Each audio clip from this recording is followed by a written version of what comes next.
Bom, quinto ano, agora vamos para a última parte de português. Páginas de 26 a 30, tá? Do módulo 2 ainda. Linguagem formal e linguagem informal. Então, quando a gente tem, assim, uma festa para ir, um casamento, uma festa de aniversário, né? A gente se arruma como? Numa festa de aniversário, a gente coloca uma roupa bonita que a gente tem em casa, né? Vai mais arrumadinho. Na festa de casamento, geralmente a gente, as mulheres, as meninas, até mesmo os meninos, o que a gente faz? A gente escolhe uma roupa mais bonita, né? As meninas vestidos, os meninos um terno, alguma coisa assim. Então a gente costuma alugar, né? Às vezes a gente aluga essas roupas para ir ao casamento, uma coisa mais formal, mais bonito, né? A gente se apresenta de uma maneira diferente.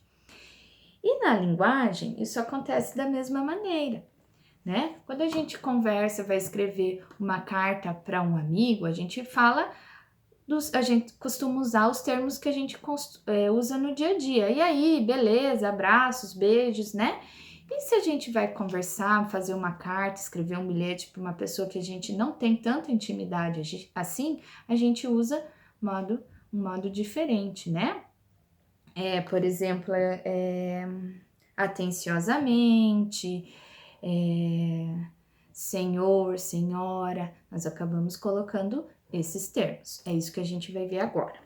Então, na página 26, diz assim: Carlos ficou doente e não pôde ir à escola. Seu pai precisa enviar um bilhete ao colégio para informar sobre sua ausência. Leia os bilhetes abaixo e responda as questões a seguir. Bom dia. O aluno Carlos Machado de Souza, do quinto ano A, não vai à escola nos próximos dias porque está com conjuntivite. Ainda hoje, levarei o atestado médico para justificar as faltas. Atenciosamente, Alberto Machado de Souza. Aí o segundo bilhete diz assim: E aí, beleza? O Carlinhos está zicado. Pegou uma conjuntivite e tá meio mal. Sem chance dele ficar perto dos colegas. Tem como avisar a galera aí?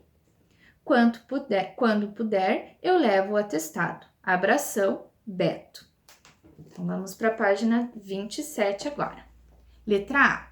Qual dos bilhetes possui uma linguagem mais descontraída, sem tanta preocupação em seguir a norma padrão da linguagem? Então, qual desse bilhete? O 1 ou o 2? O 2, né, que apresenta lá. E aí, beleza. A abreviação também, né? Então, o 2. Letra B. Qual dos bilhetes possui uma linguagem mais séria, que segue a norma padrão da língua? O bilhete 1, então, né? Na letra B, 1. Por quê? Porque ali ele está falando de uma forma mais, como que eu posso dizer assim, mais formal, né? Não informal. Letra C. Considerando que o pai de Carlos não conhece a pessoa que receberá o bilhete, qual dos textos é mais adequado para ser enviado à escola e por quê? Então, qual é? O bilhete 1 ou 2? Como ele não sabe quem vai ler o bilhete, ele deve enviar o bilhete 1, né? Eu não conheço a pessoa que vai ler esse bilhete. Então, ele deve enviar o 1, certo? Então, diz ali no retângulo embaixo. Quando a linguagem de um texto é mais séria e procura seguir a norma padrão da língua, dizemos que ela é formal. Quando a linguagem de um texto é mais espontânea, descontraída e não procura seguir a norma padrão da língua, dizemos que ela é informal, tá? A familiaridade entre os interlocutores, por exemplo, pode influenciar em um uso mais formal ou mais informal da linguagem. Em um mesmo texto, é comum encontrarmos tanto características da linguagem formal quanto da linguagem informal. Nesse caso, dizemos que a linguagem dele é predominante formal ou predominante informal. Letra D.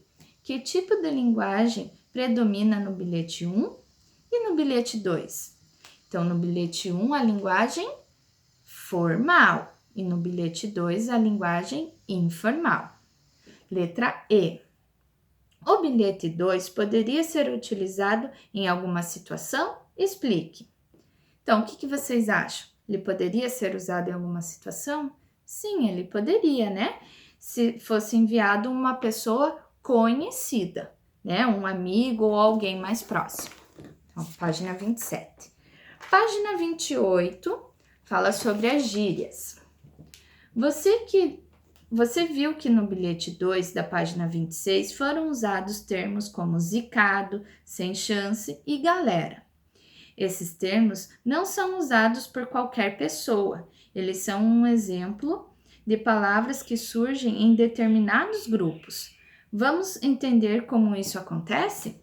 Número 1. Observe as cenas abaixo e em seguida responda as questões. Então, ali tem as cenas e está pedindo para responder.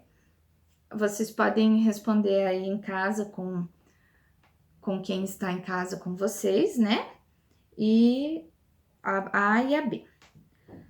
Termos como rolê de bike, casca grossa e mina são gírias. Então, a gente costuma encontrar, né, pessoas que falam dessa maneira. Então, ali no primeiro quadrinho diz assim: e aí, pronta para o rolê de bike? O que quer dizer rolê de bike?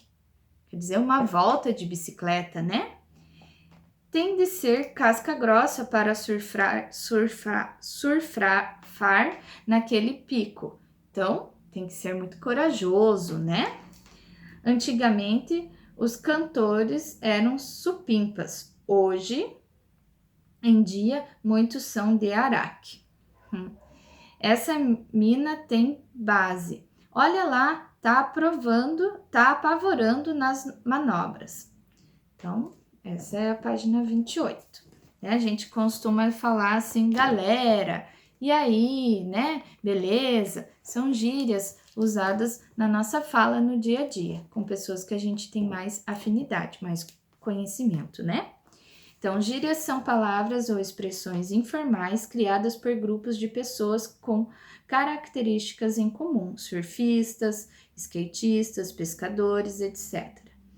Com o tempo, as gírias podem ser utilizadas por outras pessoas que não fazem parte do grupo que as criou. Número 2, aqui embaixo, então. Na coluna A, abaixo, há 3 frases com gírias. Sublinhe-as e ligue-as às palavras correspondentes da coluna B. Então, vocês vão ligar aqui. Então, a primeira lá. Ouvi um bochicho de que não teremos jogo amanhã. Então, bochicho quer dizer o mesmo que o quê? Que conversa. Perdeu o prêmio do bingo porque boiou na hora do sorteio. Boiou quer dizer distraiu-se, né? Ele nos fez rir falando tanta abobrinha. Abobrinha quer dizer o quê? Bobagem, tá? E aí vocês vão fazer a atividade, as atividades da página 29, que tem uma atividade apenas, e 30. Então, essa foi nossa aula de português. Tenha uma boa semana, até mais!